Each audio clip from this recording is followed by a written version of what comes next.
ஆச்சி பாதாம் ட்ரிங்க். ஆச்சி பாதாம் ட்ரிங்க் ஒன்னு வாங்கினா ஒன்னு ஃப்ரீ. நீலகிரி மாவட்டம் கோத்தகிரி அருகே உள்ள ஓரசோலை கிராமத்திற்குள் இரை தேடி இரவில் புகுந்த 3 காட்டுப்பன்றிகளை பின்தொடர்ந்து வந்து சிறுத்தை ஒன்று வேட்டையாடும் என்ற சிசிடிவி பதிவு வெளியாகியுள்ளது. சிறுத்தையை பார்த்ததும் 3 காட்டுப்பன்றிகளும் தப்பி ஓடிய நிலையில் இரைக்கான குறி தவறியதால் சிறுத்தை திரும்பிச் செல்லும் காட்சியும் பதிவாகியுள்ளது.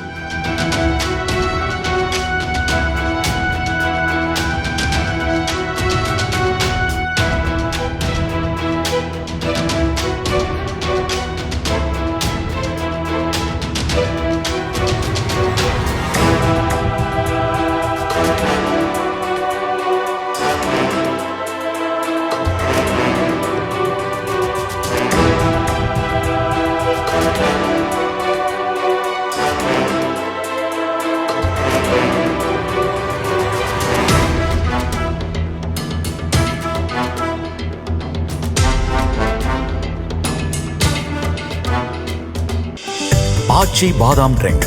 ஆச்சி பாதாம் ட்ரிங்க் ஒன்னு வாங்கினா ஒன்னு ஃப்ரீ. பிளே ஸ்டோர் மற்றும் ஆப் ஸ்டோரில் இருந்து பாலிமர் செயலியை QR கோடு மூலம் பதிவிறக்கம் செய்யுங்கள். செய்திகளை உடனுக்குடன் பெறுங்கள்.